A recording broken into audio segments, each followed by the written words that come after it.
Rahmat dan lindungan Allah Subhanahu wa taala dimanapun Anda berada. Sesungguhnya Allah Subhanahu wa taala telah letakkan kejayaan, ya, kesuksesan dunia maupun akhirat itu hanya dalam mengamalkan secara keseluruhan, secara sempurna keyakinan kita. Mulai daripada syariat, thariqah, hakikat dan ma'rifat. Lalu saudara-saudara, kita sama-sama tahu, ya, ketika seseorang itu naik pada tahapan-tahapan tertentu, itu memang semua ditinggalkan.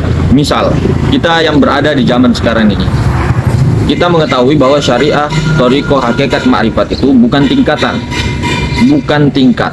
tapi itu adalah kedudukan. Maksudnya apa? Ketika kita mencapai syariat, ya, kemudian ke thariqah, kemudian ke hakikat, kemudian habis ke ma'rifat, itu kalau dari syariat, thariqah, hakikat, ma'rifat, itu jangan meninggalkan syariat kemudian melangkah ke thariqah, jangan meninggalkan thariqah kemudian melangkah ke hakikat, dan jangan meninggalkan hakikat kemudian melangkah ke ma'rifat. Tidak. Apanya yang ditinggalkan, amaliyahnya itu tetap, syariat itu tetap, amaliyahnya itu tata caranya. Misal semacam ritual, thariqah juga, thariqah, amaliyah zikirnya jangan ditinggal. Apanya yang ditinggal? Semua itu syariah, thariqah, hakikat itu melebur kepada ma'rifat saja. Jadi syariat yang bermakrifat, thariqah yang bermakrifat, hakikat yang bermakrifat. Nah, itu kalau dari segi kesempurnaan. Tetapi jika saudara-saudara semua, ya, tidak mau mengikuti kesempurnaan itu, ya kembali kepada diri masing-masing. Tapi asal kita tahu alif, sin, lam dan mim itu, nah, itu takluk kepada alif, itu ibaratkan daripada ma'rifat, sin itu ibaratkan daripada hakikat, lam itu ibarat thariqah, mim itu ya syariat, kenyataan. Jadi ini tidak bisa lepas di dalam kesempurnaan itu. Sebagaimana komponen kita ada tubuh, ya ada hati, ya ada nyawa, ya ada rahasia. Nah, ini semua ada zat, sifat, asma dan afal. Toh itu semua juga untuk kesempurnaan. Jadi kalau memang ingin sempurna, ya tentunya keempat-empatnya dong. Nah, keempat ini adalah rukun daripada keyakinan kita. Seperti itu. Sebagaimana orang-orang yang telah sukses di masa lalu, di masa-masa yang terdahulu, yang telah tercatat dengan jelas dengan tinta emas, dengan tinta sejarah yang gemilang. Seperti itu, saudara-saudara. Kemudian ketika kita ingin melangkah, ya, melangkah maju, jangan pernah melihat ke kanan dan ke kiri. Teruskan saja. Kita sama-sama mengetahui dimanapun apapun perjalanan yang kita ambil, perjalanan suatu proses, ya, yang kita ingin masuki, tujuan kita itu pasti lika-liku, berlika-liku di mana-mana. Mau itu kerja apa, kerja dunia saja, lika-likunya luar biasa. Apalagi ini yang luar biasa, ya, kerja luar biasa. Ya, maka banyak, lika-likunya banyak. Makanya perlu untuk bimbingan orang-orang yang pernah sampai ke puncak itu, atau orang-orang yang pernah menjalani jalan itu, menjalani jalur yang pernah kita belum lewati itu. Kurang lebih seperti itu. Kemudian setelah itu, ya, masuklah dengan niat. Jangan niat yang aneh-aneh. Niatnya hanya lurus, ilahi anta maksud. Maksudnya hanya engkau, tujuanku hanya Allah, hanya zat Allah itu yang tujuan, hanya kepada Tuhan, selebihnya itu makhluk. Jadi teruskan kepada niat yang benar, jalan yang benar, lurus terus, jangan belok-belok. Nah, di sini banyak sekali jebakan-jebakan. Ada orang yang mau menjadi wali, nah, karena karomah, karena apa? Karomah itu apa tuh? Kemuliaan. Karomah itu bukan hanya dengan kekuatan. Karomah itu bisa diberikan oleh Allah Ta'ala melalui apa-apa saja yang dikehendaki Allah oleh kekasih-kekasihnya. Nah, kita ingin belajar makrifat, ingin sakti, ingin buka mata batin, ingin kaya, ingin ini, ingin makom itu dan itu hijab. Itu hijab. Jadi jangan pernah ada itu, buang semua. Justru kita itu belajar makrifat, masuk di dalam ilmu makrifat, ya, bukan untuk menjadi sakti, bukan untuk menjadi wali, bukan. Terserah Allah lagi. bukan untuk menjadi kita ini berilmu, tidak. Justru kita itu, target kita itu menjadi makom al-fakir. Al-fakir itu tidak apa-apa, tidak ada apa-apanya sama sekali, ilmu tidak ada, pengetahuan semua ya tidak ada. Nah, semuanya. Jadi ini, ilmu ma'rifat ini, ilmu hakikat ini, ilmu orang bodoh, ilmunya orang bodoh. Makanya nenek-nenek moyang kita ya terdahulu itu jarang pintar mengaji, jarang hafal Quran, tapi luar biasa keyakinannya itu loh. Ambil pasir, buang, tiba-tiba kalau dia yakin di situ, dia berlindung betul-betul di situ, apa yang diucapkannya jadi. Nah, kita sekarang apa yang salah? Tuhannya Nabi Ibrahim, Tuhannya Nabi Musa, Tuhannya Nabi Adam, Tuhannya Nabi Nuh, Tuhannya Nabi Muhammad, Tuhannya semua umat itu satu Tuhan yang ada sejak dahulu, kidam, sejak terdahulu sampai sekarang dan akan datang, itu juga wujudnya tuh tunggal satu gitu loh.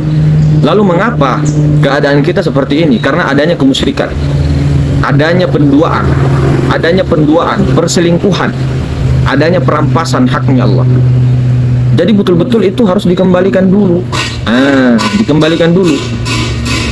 Kemarin kalau orang itu, seorang manusia mengira, kita itu mengira bahwa kita ini adalah Muhammad, kita adalah Allah, atau kita adalah insan, itu bersalah-salah. Bukan. Insan itu dia, hamba itu dia, Tuhan itu juga dia. Kata Allah, hamba itu aku, Tuhan itu aku, insan itu aku, kenyataanku, bukan kita. Lalu kita yang wujud sangka-sangka. Contoh yang itu kemarin, bercermin, ayat di dalam cermin itu kan ada kan, yang bercermin itu yang aslinya yang di dalam cermin itu ada, tapi diadakan wujud sangka-sangka, yang kelihatannya dicari tidak ada, tidak memberi bekas sama sekali. Maka itu mau dikembalikan. Coba diibaratkan ya, diibaratkan itu, coba hisap nafas, tahan. Itu kan kalau nafas kita keluar itu berarti kita memulangkan keakuan kita kepada kosong, yang dahulunya kosong, kemudian diadakan, dimewujudkan, kemudian kosong lagi kembali. Nah, yang ada zahir batin itu siapa? Atau begini caranya, yang ada tuh sekarang, sebelum tahap-tahap mematikan diri, mematikan nafsi jiwa itu, yang ada tuh yang pertama Allah ya, Muhammad, Adam. Nah, Adamnya kita lah, contoh kita ini ada rasanya tuh, rasa yang mengaku melihat, mendengar, berkata-kata, berkuasa dan sebagainya. Nah, ini tuh mau dipulangkan ke kosong. Berarti yang ada sekarang Allah dengan Muhammad, jadi si Adam sudah pergi ke kosong. Nah, oke, berarti yang ada zahir batin tuh siapa? Allah dengan Muhammad. Ini pandangan hakikat, Allah dan Muhammad, zat dengan sifat. Tapi di dalam pandangan marifat, Muhammad juga hancur, lebur, karena Muhammad itu adalah sifat wujud daripada Allah Ta'ala. Muhammad itu melebur, yang ada hanya Allah Ta'ala, zahir batin. Jadi dinyatakan itu. Tapi selama wujud sangka-sangka ini, kita ini masih merasa ada, yang tidak akan bisa. Makanya kunci daripada rukun Islam itu 2 kalimat syahadat. Sebelum melangkah masuk ke dalam sholat, 2 kalimat syahadat ini luar biasa. Makanya sering diulang-ulang di dalam sholat 5 waktu. Kenapa ada tasyahud? Kenapa kok kita ini sudah Islam? Ya, kan orang mengucapkan 2 kalimat syahadat tuh, syarat Islam. Kenapa kok masih diulangi-ulangi dalam sholat? Nah, itu kan pertanyaan tuh. Kenapa? Karena untuk memperbarui iman itu.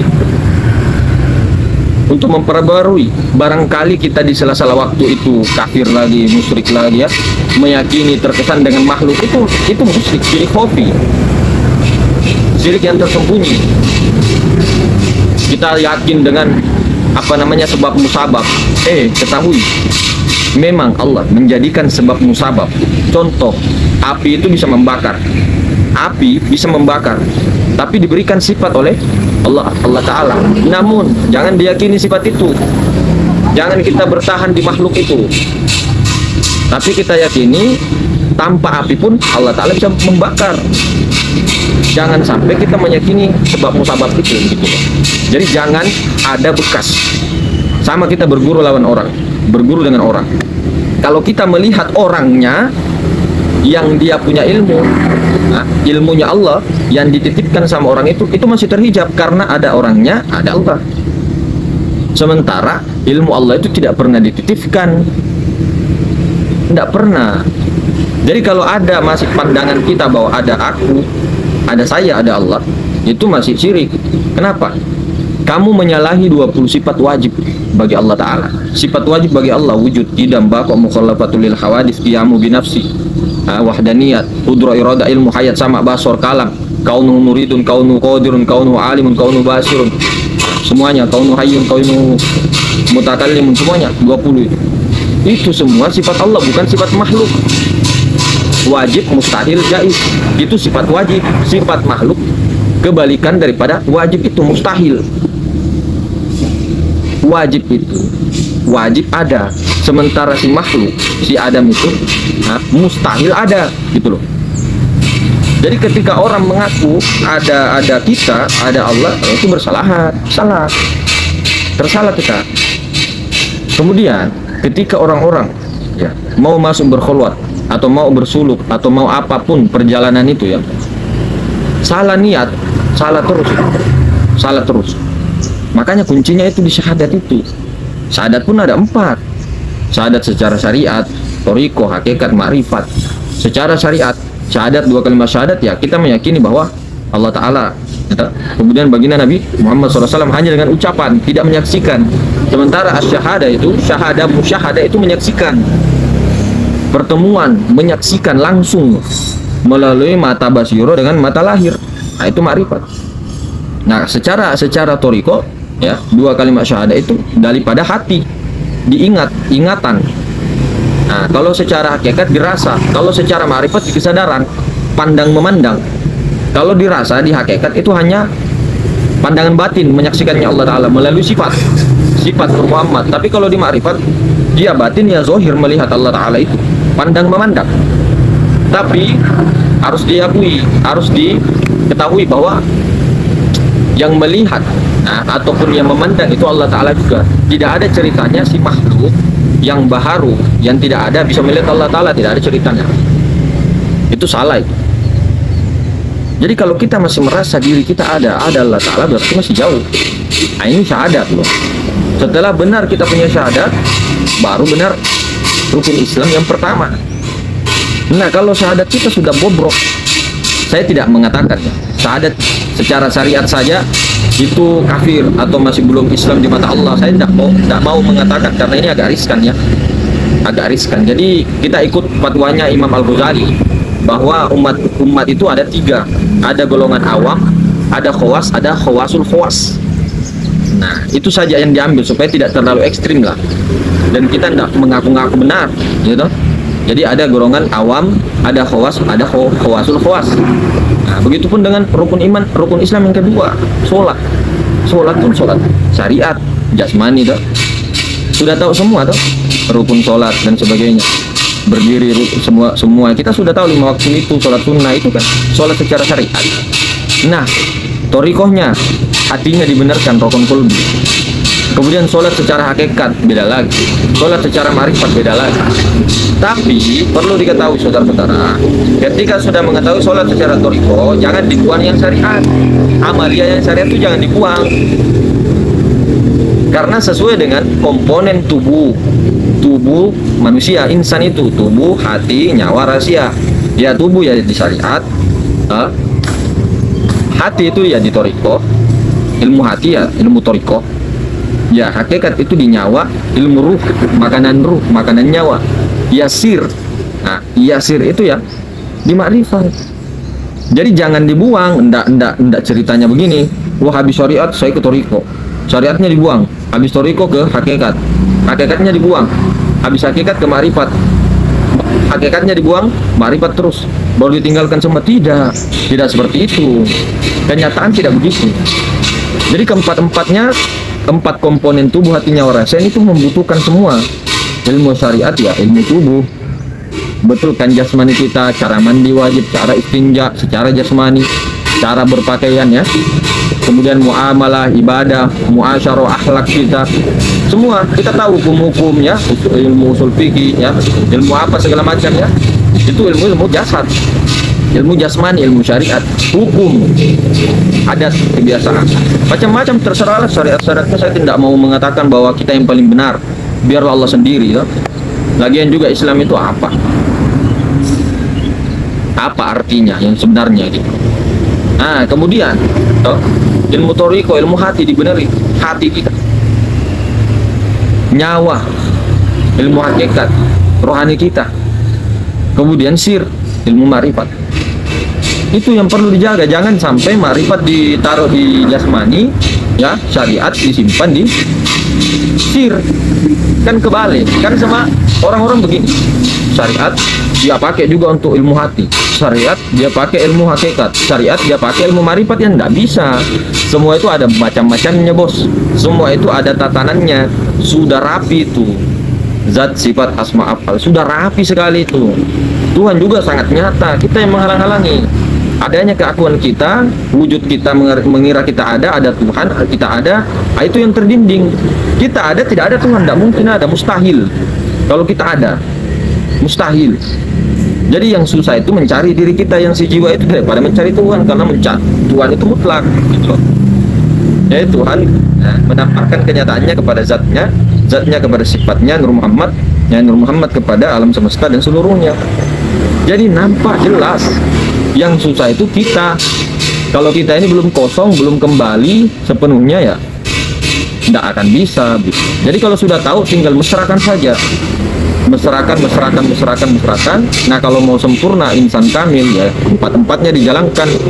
La ilaha illallah itu la ilaha illallah, 4. Nah nyatanya sempurnanya ada di Muhammad Rasulullah. Ketika kita rasa keakuan si Adam ini yang merasa melihat mendengar semua dikosongkan, berarti yang ada hanya titik dengan alif. Karena kosong itu maha ruang, itu yang boleh menempati itu hanya Allah Ta'ala. Jadi yang menempati alif itu satu-satunya ya wujud tunggal itu. Wujud alif ini itu wujudnya, yaitu nampak pada Muhammad. Alif itu, Ahmad itu batinnya. Kemudian kosong itu ya maha ruang itu. Kita kembali ke sana, kembalikan ke sana, stop. Kemudian yang nampak siapa? Udah Allah Ta'ala. Nggak usah disambat, nggak usah di ngomong gitu loh. Nggak usah, saya, nggak, batal itu. Jadi caranya begitu, tinggal mesra saja, apa saja, mesrakan saja kesadaran, kholwat saja. Kemudian di dalam saat kholwat itu ya, kholwat sebenarnya sadar puncak itu, kesadaran itu adalah dengan tidak terbawa ke alam-alam lain. Misal kita baru kholwat, terbawa kita dengan cahaya, terbawa dengan suara, dibawa di alam-alam langit ini, ada batu-batuan, ada surga begini. Itu tuh alam muka siapa? Bapak, ibu. Jangan tergoda dari situ. Yang asli itu ini loh. Nah, kemudian fana juga. Kalau seseorang mencapai fana, apa sih fana? Meleburkan keakuan kita kepada kesadaran Allah Ta'ala saja, kepada kesadaran nur yang memandang, nur juga yang dipandang. Nah, itu sudah fana. Tapi fana itu bertingkat-tingkat sesuai dengan futuhat-futuhatnya masing-masing.